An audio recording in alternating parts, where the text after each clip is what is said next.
नमस्कार.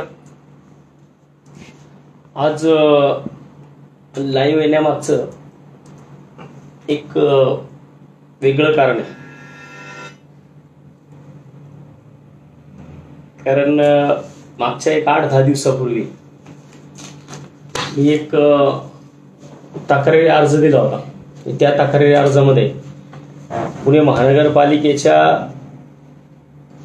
प्रभाग अध्यक्षांना एकूण पुणे महानगरपालिकेमध्ये 15 प्रभाग समित्या आहेत आणि या 15 प्रभाग समित्यांच्या प्रभागाध्यक्षांकडे 15 गाड्या आहेत, अँबॅसेडर गाड्या.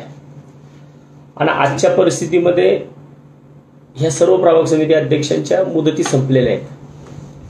यांच्या सर्वांच्या मुदती संपलेल्या असताना सुद्धा आज कोरोना चालू असल्यामुळे या लोकांकडे त्या गाड्या तशाच आहेत. महानगरपालिका बंद आहे, प्रभाग समिती बंद आहे. आणि महानगरपालिका आणि प्रभाग समिती बंद असताना सुद्धा आजच्या परिस्थितीला पुणे महानगरपालिका व्हेकल डेपो या ठिकाणी मी चौकशी केली असता त्या ठिकाणी फार मोठ्या प्रमाणात गाड्यांची कमतरता आहे, ड्रायव्हर्सची कमतरता आहे. कारण बऱ्यापैकी ड्रायव्हर जे काही कॉन्ट्रॅक्ट बेसचे या खात्यामध्ये होते ते निघून गेलेत गावाला. त्यामुळं कोरोना तर पुणे शहरामध्ये फार मोठ्या प्रमाणात पसरत चाललाय. आणि हा पसरत चाललेला असताना जे कोरोना योद्धे आहेत त्याच्यामध्ये डॉक्टर्स असतील, नर्स असतील किंवा अजून जे ह्या संदर्भामध्ये ह्या कोरोनाच्या संदर्भात जी लोक काम करतात ती लोक असतील, तर त्यांच्यासाठी आज गाड्यांचं प्रमाण फार कमी आहे, ड्रायव्हरचं प्रमाण फार कमी आहे. त्यामुळं फार अडचण निर्माण होतीये. म्हणून मी एक अर्ज दिला होता आणि त्या अर्जामध्ये लिहिलं होतं की सगळ्या गाड्या जमा करून घेऊन त्या कोरोना योद्ध्यांसाठी वापराव्यात.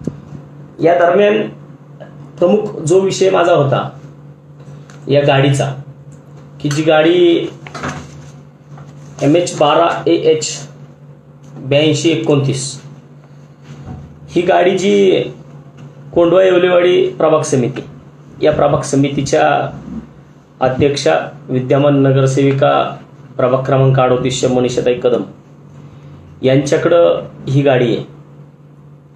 आणि ह्या गाडीच्या संदर्भामध्ये 1 तारखेला ज्या दिवशी महाराष्ट्र दिन होता, महानगरपालिकेला सुट्टी होती, त्या दिवशी ही गाडी मला सासवड या ठिकाणी दिसून आली. तेव्हा मी या गाडीच्या संदर्भामध्ये त्याच दिवशी संध्याकाळी जे काय मला तक्रारी करायच्या, फोटो काढायचे, ते सगळे फोटो मी काढले आणि त्याच दिवशी मी ती तक्रार केली. आणि त्याच्यानंतरनं एक गोष्टी ह्या पुढं उघड होत गेल्या. की 1 तारखेला ही गाडी मला ज्या ठिकाणी आढळली तो भाग म्हणजे पुणे शहराच्या हद्दीबाहेरचा भाग आहे. वास्तविक पाहता पुणे शहराच्या हद्दीबाहेर ह्या प्रभाग समित्यांच्या गाड्या ज्या महानगरपालिकेच्या गाड्या, मग त्याच्यामध्ये अगदी खात्यांतर्गत गाड्या सुद्धा असतील की ज्या अधिकाऱ्यांकडे महानगरपालिकेच्या कामासाठी असतात, ज्या प्रभाग समिती अध्यक्षांकडे असतात, यांची सुद्धा परमिशन घेऊनच या गाड्या शहराच्या हद्दीबाहेर न्याव्या लागतात. आणि ती शहराच्या हद्दीबाहेर नेल्या त्यांच्या वैयक्तिक कामा करता तर त्याचं 18 रुपये किलोमीटरने त्याचे पैसे पण भरावे लागतात. परंतु वास्तविक पाहता ही गाडी कुठलीही परमिशन न घेता तिकडे गेली होती. आणि ही गाडीच अशी काय, ही एकमेव गाडी अशी नाही की जी शहराबाहेर जाते, अशा अनेक गाड्या आहेत. परंतु ह्या गाडीच्या मागे एक वास्तव आहे, वेगळं वास्तव आहे. ही सुरुवात कोणी केली, या सुरुवातीपासून कोण कशा प्रकारे कोणाला त्रास देतंय, लोकांना काय वाटते की प्रत्यक्षामध्ये मी काही गोष्टी करतो, परंतु ज्या काही गोष्टी गेल्या 2-3 वर्षामध्ये माझ्या बाबतीत घडत गेल्या की एका बाजूला एक वेगळं रूप दाखवायचं आणि दुसऱ्या बाजूला दुसरी कारस्थानं करत राहायची. ह्याच्यामध्ये महत्वाचा विषय जो काय आजचा ह्या गाडीचा काढण्यामागचं कारण आहे की मागं 2017 एप्रिलमध्ये याच संदर्भात या गाडीच्या ज्या कोणी आहेत प्रभागाध्यक्षा त्यांचे मिस्टर यांच्या बाबतीमध्ये ही अडचण निर्माण झाली होती की एप्रिल 2017 मध्ये एक किरकोळ वाद झाला होता. आणि त्या वादाच्या दरम्यान जो काही प्रकार, जे काही षडयंत्र माझ्या विरोधामध्ये रचले गेलं, वास्तविक पाहता जो तक्रारदार होता, तक्रारदाराच्या मनामध्ये या बाबतीत कुठल्याही गोष्टी नव्हत्या. कारण तक्रारदार माझा सुद्धा मित्र होता. त्यामुळे तक्रारदाराला ह्या गोष्टीशी काही घेणे देणं नव्हतं. झालं होतं, जो विषय झाला होता त्यांनी पण विषय सोडला, मी पण विषय सोडला होता, परंतु त्याच्या मनामध्ये काही गोष्टी राजकीय दृष्ट्या त्याच्या मनात घुसवल्या गेल्या आणि त्याला मग त्याच्याकडनं तक्रार लिहायला लावली. आणि ही तक्रार लिहित असताना स्वतः त्या ठिकाणी ही जी कोणी लोक होती, प्रभाग समिती अध्यक्ष असतील, त्यांचे मिस्टर असतील, एक पोलीस असेल, एक कात्रजमधला सामाजिक कार्यकर्ता जो स्वतःला पाटील समजतो तो असेल, ह्या 4-5 लोकांनी हे षडयंत्र रचलं की वसंत मोरेच्या बाबतीत वसंत मोरेवरती ॲट्रॉसिटी दाखल करायची. आणि माझ्यावरती तशा प्रकारे एक अर्ज दिला गेला. त्या अर्जामध्ये नंतरनं एका दुसरे त्यांच्या वरिष्ठ मान्यवरांनी सुद्धा ह्याच्यामध्ये दखल घेतली. अरे वरच्या लेवलने हे सगळे प्रकार घडले आणि मला त्याच्यामधून बरेच दिवस त्रास झाला. मला ह्या सगळ्या विषयामध्ये खटकलेली एक बाब महत्वाची अशी होती की ह्याच्यामध्ये जो माझ्या नावाने अर्ज केला गेला, जो प्रकार घडला होता तो संबंधित फिर्यादी माझ्यामध्ये घडला होता, दोघांमध्ये. त्यामुळे हा करत असताना फिर्यादीकडून ज्या प्रकारे यांनी एक तक्रार लिहून घेतली, त्याच्या स्वतःच्या मनात नसताना जी तक्रार लिहिली गेली, त्या तक्रारीमध्ये अशी वाक्य टाकण्यात आली की माझ्या जीवाचं नैसर्गिक अथवा अनैसर्गिकरित्या जर काही बरं वाईट झालं तर त्याला वसंत मोरे आणि त्याचा परिवार जबाबदार असेल. परिवार हा विषय फार महत्वाचा आणि मोठा आहे की आजपर्यंत मी 13-14 वर्ष झालं या भागाचं प्रतिनिधित्व करतो, या भागामध्ये नगरसेवक म्हणून काम करतोय. परंतु आजपर्यंत माझ्या परिवाराने कुठल्याही परिस्थितीमध्ये ह्या राजकीय दृष्ट्या स्वतःचा कुठला फायदा करून घेतला नाही किंवा इतर कोणालाही ह्या कात्रजमधल्या राजकारण्यांना कुणालाही माझ्या परिवाराने काही त्रास दिलेला नाही. मग माझ्या परिवाराला ह्याच्यामध्ये घेताना माझ्या परिवाराच्या नावाने अर्ज का करायचा? वसंत मोरे त्याचा परिवार जबाबदार असेल, परिवाराने काय केलं होतं? मग माझ्याकडनं जी पावलं उचलली जातात ती याच भावना, कारण मी आजपर्यंत कायम सांगत आलोय की मी कुठल्या साधू संतांच्या परिवारातला नाहीये, मी विद्रोही परिवारातला आहे. त्यामुळं जर तुम्ही ऍक्शनला रिॲक्शन माझ्याकडनं 100% येणार, तशा प्रकारे मी देत असतो. आता हा पण प्रकार तसाच आहे. याच्यामध्ये ही जी काही गाडी आहे, जर तुम्ही माझ्या विरोधात अर्ज केला, माझ्या विरोधात पोलीस चौक्यांमध्ये जाऊन बसले, ACP DCP या लोकांपर्यंत फॉलोअप केला, आमदाराच्या माध्यमातून पाठपुरावा केला, परंतु काही गोष्टी ह्या आमच्या मनामधून झाल्या नव्हत्या. जे काही होता राग होता एकमेकांच्या बाबतीतला तो तिथल्या इथे व्यक्त झाला होता. त्याच्यानंतरनं ज्या वेळेस आता हे 2-3 प्रकारचे माझ्याकडनं मग उत्तर द्यायची मी केली, तर त्याच्यातला हा एक प्रकार आहे. आता ही गाडी मला ज्या वेळेस 1 तारखेला ही गाडी मला सासवड या भागामध्ये दिसली, त्यावेळेस मी या गाडीचा पाठलाग केला आणि त्या गाडीचा पाठलाग करून मी गाडी पाहिली कुठे आहे, ती गाडी ही सासवड या भागामध्ये होती. आणि त्याची मी लेखी तक्रार माझ्या स्वतःच्या नावाने मी केलेली, माझ्या लेटर पॅडवर केली. मी कुठल्या गरीबाचा ह्याच्यामध्ये मी कोणत्याही गरीबाला हाताला धरलेलं नाही. मी जी तक्रार करायची की मी माझ्या स्वतःच्या लेटर पॅडवरती तक्रार केलेली आहे आणि ह्याच्यामध्ये मी सगळा उल्लेख केला आहे. ही गाडी कुठं होती, कुठं दिसली, कसा वसूल करा, काय करा. मग त्याच्यानंतरनं जे काय प्रकार पुढे घडले, हे प्रकार अतिशय गंभीर आहेत की एखादा माणूस स्वतःची चुकी लपवण्याकरता किती जणांना बळी देतो, किती जणांना दावलेले देतो, हे ह्याच्यातनं सिद्ध होते. स्वतःच्या वैयक्तिक कामांकरता तुम्ही तिकडे जाता आणि सांगताना पत्र देताना अशा प्रकारचं पत्र दिलं गेलंय. संबंधित सभासदांचं हे पत्र आहे. प्रभाग समिती अध्यक्षा मनीषाताई कदम यांचं हे पत्र आहे. या पत्रावरती तुम्हाला कुठे अवकल जावक दिसत नाहीये. नीट बघा, या ठिकाणी आवक जावक क्रमांक असतो. हा आवक जावक क्रमांक कुठेही नाहीये. या ठिकाणी जो तुम्ही तारीख पाहिली ही 1 तारीख आहे. हा सगळा प्रकारचा आपण पाहिला तर 1 तारखेला महाराष्ट्र दिनाची सुट्टी होती. मग 1 तारखेला महाराष्ट्र दिनाच्या सुट्टीच्या दिवशी मान्य महापालिका सहाय्यक आयुक्त कोंढवा येवलेवाडी यांच्या नावाने पत्र कसं दिलं जातं ते बी संध्याकाळी 6च्या नंतर, कारण हा जो काही प्रकार घडला होता हा संध्याकाळी 5:30-6 नंतर घडला होता. त्यामुळे तो जो टायमिंग होता तो कार्यालयीन कामकाज संपण्याची वेळ होती आणि त्याच्यानंतर तो प्रकार घडला होता. बरं, संबंधित सभासदांनी हे पत्र दिलं. यानंतर याच दिवशी सेम डे 1 तारीख हे कोण आहेत?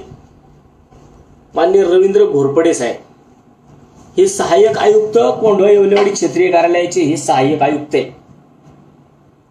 ह्या रवींद्र घोरपडेंनी हे पत्र दिलं गेलंय.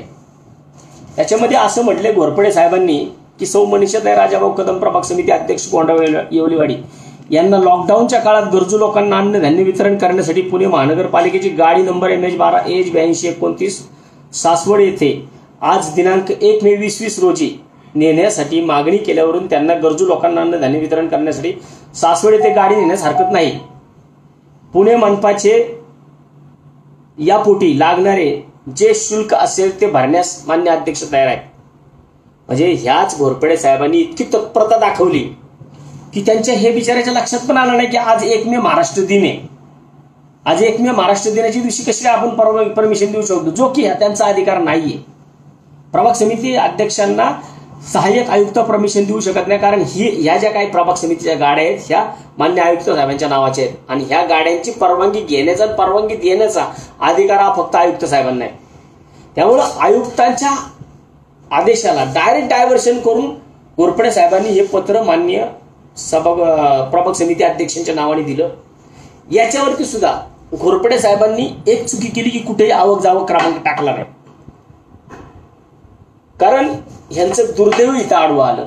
1 तारीख शुक्रवार महाराष्ट्र दिनाची सुट्टी होती, 2 तारीख शनिवारची सुट्टी होती, 3 तारीख रविवारची सुट्टी होती. लागोपाठ 3 दिवस सुट्ट्या आलेल्या असताना ह्या लोकांच्या लक्षातच आलं नाही की आता सुट्ट्या आहेत, आपण कशाला हे पत्र द्यायची. मग त्यांनी असं न करता ही पत्र दिली आणि 1 तारीख 2 तारीख 3 तारीख गेल्यानंतर मग तोपर्यंत मी या संदर्भात पत्र द्यायला सुरुवात केली आणि ही पत्र दिल्यानंतर ह्या कोंढवा येवलेवाडी प्रभाग समितीचे सहाय्यक आयुक्त घोरपडे साहेबांचे खडकन डोळे उघडले, त्यांची झोप गेली आणि त्यांनी 4 तारखेला एक पत्र दिले घोरपडे साहेबांनी.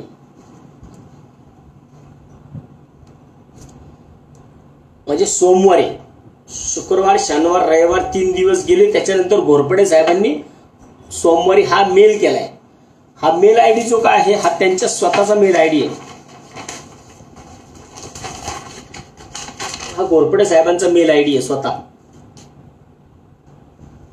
यांनी स्वतःच्या मेल आयडी वरून एक पत्र व्हेकल डेपोने दिले आणि त्याच्यामध्ये त्यांनी म्हटले की कोंढवा येवलेवाडी क्षेत्रीय कार्यालयाच्या प्रभाग समिती अध्यक्ष यांच्यासाठी वापरत असलेल्या गाडीबाबत सौ मनीषाताई राजाभाऊ कदम अध्यक्ष प्रभाग समिती कोंढवा येवलेवाडी 1/5/2020 चे पत्र महापालिका सहाय्यक आयुक्त कार्यालय कोंढवा येवलेवाडी दिनांक 1/5/2020 चे न हरकत प्रमाणपत्र न हरकत पत्र.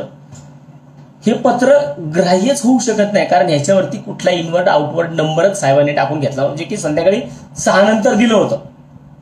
आणि त्याच्यावरती त्यांनी परत पुढे खुलासा केला. दुसऱ्या दिवशी 4 तारीख 3ऱ्या 4थ्या दिवशी 4 तारखेला जे पत्र दिलं ह्या पत्राच्या संदर्भात त्यांनी स्वतः दिलेल्या पत्राच्या संदर्भात मनीषाताई राजाभाऊ कदम अध्यक्ष प्रभाग समिती कोंढवा येवलेवाडी कार्यालय यांच्यासाठी पुणे महानगरपालिका वाहन क्रमांक सो MH12 8229 हे वापरत असून संदर्भ क्रमांक 1 च्या पत्रान्वये वाहन पुणे महानगरपालिकेच्या हद्दीबाहेर नेण्याकरता शुल्क भरून परवानगी मिळण्याबाबत 1/5/2020 चे पत्रान्वये मी केली होती. लॉकडाऊनच्या काळात गरजू लोकांना सासवड येथे धान्य वितरण करण्याची त्यांची मागणी असल्यावरून माझ्याकडून अनावधानाने काय म्हटलेत साहेबांनी, गरजू लोकांना वितरण. अरे गरजू लोक तर तुझ्या प्रभागात पण आहेत रे बाबा, जिथं तुम्ही लोक निवडून येता त्या ठिकाणच्या लोकांना. आज मी तर म्हणतो प्रभाग क्रमांक 38 मध्ये नागरिकांना नाही तिथल्या कुत्र्यांना बी खायची गरज आहे आज. आणि जर खरं खोटं वाटत नसेल ना तर तुम्ही त्यांनी रोज संध्याकाळी 10:30 वाजता त्या राजेशच्या चौकात असतो तिथे येऊन बघा. अहो ज्या बायोगॅस प्रकल्पापासली कुत्री सुद्धा रोज भुकेलेली येतो, त्यांना सुद्धा खायला मिळत नाही. तुम्ही प्रभाग समिती तुमच्या ज्या लोकांच्या जीवावरती ज्या लोकांच्या मतांवरती तुम्ही निवडून आला त्यांचं सोडून तुम्ही सासवडला जाऊन अन्नधान्य वाटतंय. ह्याच्यामध्ये साहेबांनी असं पत्र दिलं की यांची मागणी आल्यावरून माझ्याकडून अनावधानाने महानगरपालिका हद्दीबाहेर सासवड येथे वाहन नेण्याकरता शुल्क भरण्याच्या अटीवर ना हरकत पत्र देण्यात आले आहे. सदर दिलेले ना हरकत पत्र मी अनावधानाने दिले असल्याने या पत्राद्वारे संदर्भ क्रमांक 2चे पत्र रद्द करत आहे. अरे हे असं कसं काय? नाही, तुमच्या मनात वाटलं म्हणून तुम्ही पत्र देणार, तुमच्या मनाला वाटलं की तुम्ही रद्द करणार, खेळ चाललाय. आणि याच्यामध्ये विशेष बाब म्हणजे याच प्रभाग समिती अध्यक्षांच्या ड्रायव्हरचा हा जबाब आहे. या प्रभाग समिती अध्यक्षांच्या ड्रायव्हरने हा जबाब दिलाय, त्याच्या स्वतःच्या स्वास्थ्याक्षरामध्ये लेखीमध्ये दिलाय त्यांनी. आणि ही जी मी 1 तारखेला पकडली गाडी, त्याच्या व्यतिरिक्त ह्या संदर्भात ड्रायव्हर नजीर शेख म्हणून जे आहेत की त्यांनी एक जबाब लिहून दिलाय की त्याच्यामध्ये त्यांनी असं म्हणलंय 28/11/2019, 5/12/2019, 3/1/2020, 20/2/2020, 28/2/2020 आणि 23/3/2020 अशा आतापर्यंत 6 वेळा ही गाडी कोणतीही परवानगी न घेता कात्रज सासवड ह्या गाडीने केलंय. 6 वेळा या गाडीने आतापर्यंत सासवडला गेली आहे, कुठली परवानगी न घेता. भाऊ, जे डिझेल पेट्रोल त्याच्यामध्ये लागतं ते महानगरपालिकेचं आहे. तुमच्याकडे स्वतःकडे काय गाड्या नाहीत का? तुमच्याकडे स्वतःकडे गाड्या आहेत ना, मग हद्दी बाहेर जात असताना एक तर परमिशन घ्यायची, अदरवाईज स्वतःच्या गाड्या घेऊन जायच्या. पण नको, फुकटचं आहे ना. मग त्या अशा पद्धतीने काम करायचं. मग ह्या ड्रायव्हरने सुद्धा लिहून दिले की इथं प्रभाग समिती अध्यक्षांनी मला त्या ठिकाणी 6 वेळा घेऊन गेलेत म्हणून. हे त्यांनी त्याच्या राजीखुशीत स्वतःच्या हाताने महानगरपालिकेने लिहून दिले. मला नाही, मी हे सगळं माहितीच्या अधिकारात 8 दिवसात ती पत्र काढली. आणि त्यांनी तिथं वाहन व्यवहार खात्यामध्ये लिहून दिलंय की हे मी 6 वेळा मला ही लोक पुण्याच्या बाहेर घेऊन गेलेत. म्हणून पुणे महानगरपालिका मोटर वाहन विभाग म्हणजे व्हेकल डेपो यांनी या प्रभाग अध्यक्षास 5,400 रुपये दंड केलाय. याच्यामध्ये त्यांनी सरळ लिहिले, सौ मनीषाताई राजाभाऊ कदम, अध्यक्ष प्रभाग समिती कोंडवाडी क्षेत्रीय कार्यालय, पुणे मनपा, वाहन MH12 AH 8229 मनपा हद्दीबाहेर वापर केल्याने शासन निर्णयाप्रमाणे व या धोरणानुसार प्रति 18 रुपये किलोमीटर याप्रमाणे 300 किलोमीटरचे पैसे 5,400 रुपये आपण भरावे. अशा प्रकारे एक दंडाची पावती सुद्धा त्यांना दिलेली आहे. अजून दंड भरलाय नाही माहित नाही. ही 5,400 रुपये दंडात्मक कारवाई सुद्धा त्यांच्यावरती झाली आहे. आणि विशेष म्हणजे शहराच्या बाहेर गेले त्याच्यानंतर महानगरपालिकेमध्ये ह्या सगळ्या गोष्टी होत असतात. गेल्यानंतर शेवटी ज्या दिवशी तुमच्याकडनं गाडी काढून घेतली जाते त्या दिवशी ह्या गाडीच्या संदर्भामध्ये ही गाडी काढून घेतल्यानंतर तिथं काय तुमचे असतील ते दंडात्मक रक्कम भरून घेतली जाते. या सगळ्या गोष्टी होतात. परंतु हा जो वेळ होता हा वेळ वेगळा होता. हा लॉकडाऊनचा पिरियड आहे. हा लॉकडाऊन आहे. आता सगळीकडे संचारबंदी लागलेली आहे. मग लॉकडाऊन पिरियड असताना सुद्धा कुठलीही परवानगी न घेता ही गाडी शहराच्या बाहेर गेली. सरकारी गाडी शहराच्या बाहेर गेलीच कशी? आणि त्यांना परवानगी देणारे जे काही अधिकारी आहेत या सगळ्यांच्या बाबतीत मी तक्रारी केल्या. ह्या गोष्टी करत असताना ह्या विषयात पावलं उचलत असताना काही गोष्टी आपण स्वतःच्या सुद्धा पाहिल्या पाहिजेत की जर ह्या लेवलला माणूस कधी जातो की ज्या वेळेस त्याला अशा आतल्या बाजूने कुठून तरी त्रास झालेला असतो. माझ्या परिवाराला मला अॅट्रॉसिटी लावायची, माझ्या परिवाराच्या मागं लागायचं, माझ्या परिवार हा कसा तरी अडकला पाहिजे हे बघायचं, माझ्या मागं कुठंतरी काय म्हणतात ते देवाच्या देवाऱ्यांवरती जाऊन बसायचं.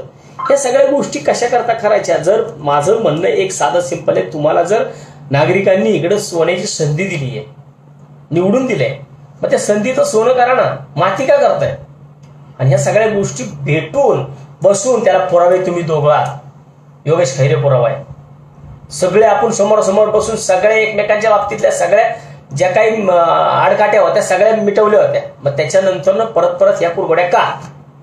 मग ह्या सगळ्या गोष्टी करत असताना मला ह्यापर्यंत जायचंच नव्हतं. मला आजच्यापर्यंत ह्या विषयापर्यंत मी जाणारच नव्हतो. परंतु मला जायला कारणीभूत मला कोण झालं? कुणी माऊली गार्डनमध्ये 2 दिवसापूर्वी जो मी 2011 साली मी या प्रभागाचा प्रभागाध्यक्ष होतो. 2011 साली त्यावेळेस मी या प्रभागाचा प्रभागाध्यक्ष असताना माझ्याकडे जो ड्रायव्हर 2011 साली म्हणजे 10 वर्षापूर्वी जो ड्रायव्हर माझ्याकडे कामाला होता माझ्या गाडीवरती त्या प्रभाग समितीच्या, त्या गाडीच्या ड्रायव्हरला बोलून घेताय तुम्ही कार्यालयामध्ये आणि त्याला तुम्ही धमक्या देताय. तू सांग, लॉकडाऊन तुझं लॉगबुक आण, किती वेळा बाहेर गेला शहराच्या सांग. अरे बाबा, म्हणून मी म्हणलं की तू गावठी सुतळी बॉम्ब आहेस. तू लक्षात ठेवायला पाहिजे होती ह्या गोष्टी. कारण मी 3 निवडणुका 2011 नंतर लढवल्या, 2012ची लढवली, 2017ची लढवली, 2019ची लढवली. ह्या 3 निवडणुकांमध्ये माझ्याकडे ह्या संबंधित खात्याच्या व्हेकल डेपोचे एनओसी आहेत. मग माझ्याकडे ह्या एनओसी असताना सुद्धा तू तिथं त्याला कशाला बोलून घेतो? त्या गरीबाला कशाला, त्या गरीबाला दमदाट्या करतो? कशाला त्याला बोलून घ्यायचं? काय करायचं तर कर ना, माझ्या डायरेक्ट कर ना. कशाला गोरगरिबांना मध्ये घेतो? कशाला त्रास देतो गोरगरिबांना? मागच्या वेळेस पण त्या गरीबाला त्रास दिला, त्याला मध्ये बोलून घेतला. आपल्यामध्ये तुझ्यात हिंमत नाही का? तुझ्यात ताकद नाही का?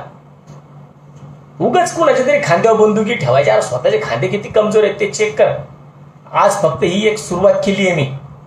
मला ह्या 3-4 वर्षामध्ये मला ज्या पद्धतीने, ज्या स्ट्रेसमधनं जावं लागले, ज्या त्रास मला भोगावा लागलाय, त्या प्रत्येक त्रासाचा अशाच प्रकारे तुला उत्तर इथून पुढे मिळणार.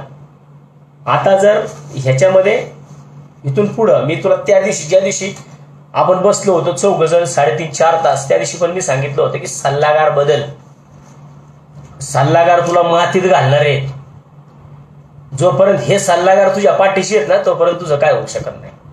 त्यामुळे सल्लागार बदल आणि लोकांची सेवा करा, लोकांची कामं करा. लय मेवा खाल्ला 4 वर्षात.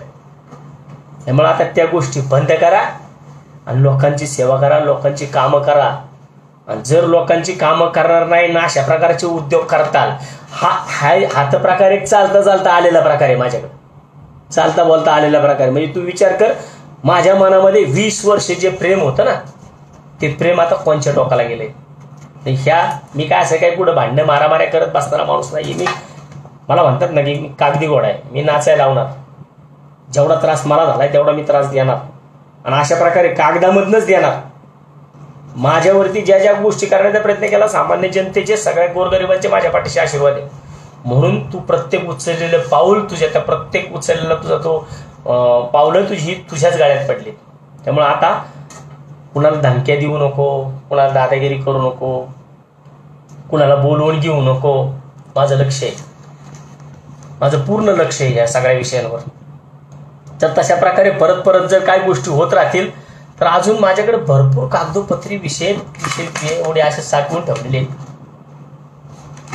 काढायला लावू नको बाबा. अजून आहे 1-1.5 वर्ष. लोकांची कामं कर, लोकांच्या मनात राहा, गोरगरिबांना त्रास देऊ नको.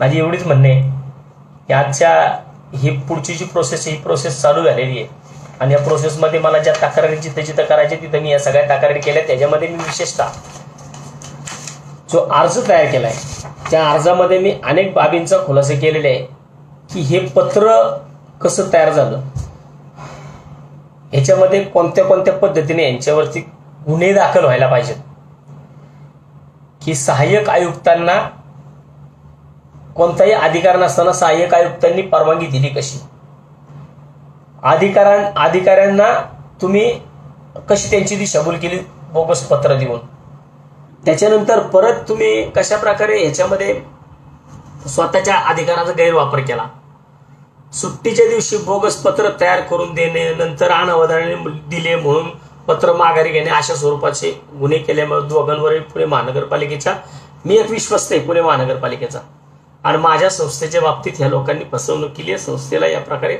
अशा प्रकारे कागदांमध्ये काय कुठेतरी गुंतवण्याचा प्रयत्न केलाय. म्हणून मी यांच्या विरोधात माझी लेखी तक्रार दिलेली आहे. त्यांच्यावरती जे काही गुन्हे व्हायचे ते होतील दाखल. ह्याच्यामध्ये जी काही कारवाई करायची ती कारवाई करतील. माझा ह्याच्यातला महत्वाचा एक अतिशय चांगला विषय असा आहे की ह्या सगळ्या गाड्या ह्या महानगरपालिकेने त्वरित जमा करून घ्याव्यात की ज्यांचा गैरवापर चालू आहे. ह्या गाड्या ताब्यात घेऊन ह्याच्या ह्या जे काही कोरोनाचे योद्धे आहेत, या कोरोनाच्या योद्ध्यांसाठी ह्या गाड्या वापरात आणाव्यात. त्याच्याहूनही मला तुला एक शेवटचा सल्ला आहे याच्यामध्ये, की जो प्रकार तू माझ्यावरती केला होतास एप्रिल 2017 मध्ये, माझ्यावरती जो प्रसंग आला, माझ्या फॅमिलीवरती आला, माझ्या परिवारावरती आला, मी जे काही 1-2 महिन्याच्या स्ट्रेसमधून मी गेलो, विनाकारण ज्या परिवाराला संबंध नसताना त्या परिवाराला ह्याच्यामध्ये ओढण्याचा प्रकार केला, कोणी अर्ज लिहून घेतला, कोण बसलं होतं, कोण पुरावे द्यायला, सगळं मला माहिती आहे. त्यामुळं मला फक्त तुला एवढंच सांगायचं आहे की आता एक गोष्ट फक्त एवढीच लक्षात ठेव, तुला जे काही दाखवतो ना मी आता तेवढं फक्त एवढं लक्षात ठेव. हा कोण आहे ओळखलं नाही? हा तोच रवी सपकाळ ज्याला तू तुझ्या ऑफिसमध्ये घेऊन ज्याला माझ्यावरती अॅट्रॉसिटी दाखल करायला लावली होती. आता त्याला कळलंय रवी सपकाळ हा माझा पण मित्र आहे, तुझा पण मित्र आहे. त्यामुळे तू ह्याच गोष्टी फक्त एवढ्याच लक्षात ठेव की रवी सपकाळ हा माझ्या संघ होता, माझ्या संघ आहे. तू त्याला काहीतरी सांगून त्याच्या बाबतीत बोलून आणि त्यांनी जे काही मेसेज त्याच्या मोबाईल, त्याला आज मेसेज मोबाईल सुद्धा ऑपरेट करता येत नाही, त्याला मेसेज सुद्धा टाकता येत नाही. त्याच्या मोबाईलवर कोणी मेसेज टाकले ते सुद्धा त्यांनी मला सांगितलंय की कोण त्याच्याकडनं मोबाईल घेत होतं, कोण त्याचे मोबाईल घेऊन माझ्यावरती घाण कमेंट्स करत होतं, कोण माझ्या एका ठराविक एका अकाउंटवरती एका फेसबुकच्या पेजवरती कोण कशा प्रकारे कमेंट्स टाकत होतं हे सुद्धा त्यांनी विचारलं. त्यामुळे गरिबांचे खांदे वापरणे सोडून दे. आता स्वतःच्या खांद्यात काहीतरी दम असेल ना तर माझ्या नादी लाग बाबा, नाहीतर आता अजून वर्ष दीड वर्ष आहे लोकांच्या कामाला लाग, लोकांची कामं कर. नाहीतर आता रवी सपकाळ फक्त माझ्या संघ उभा आहे आणि तू ते ज्याचा सल्ला घेतो ना तो संतोष नगरवाला, त्याला पण मी परवा दिवशी समजून सांगितलंय, नोकरी बघ, सरकारी नोकरी आहे, हिशोबात राहायचं सरकारी नोकरीमध्ये, नाही तर आता एकदा दोनदा सोडलं, आता तिसऱ्यांदा जे काही कागद नाचतील ना त्याच्यामध्ये मग कुठलाही मध्यस्थ आला तर तो विषय मिटणार नाही. त्याच्यामध्ये कोणत्याही परिस्थितीमध्ये मी माघार घेणार नाही. कारण आतापर्यंत दोस्ती जपण्याचं काम फक्त एकाच बाजूने करायचं का? मित्रत्व जपण्याचं काम एकाच बाजूने करायचं का? तुम्ही खोल्यांमध्ये बसायचं, घरांमध्ये बसायचं, कारस्थान करत बसायची माझ्या विरोधामध्ये का? तर समोर येण्यात दम नाही.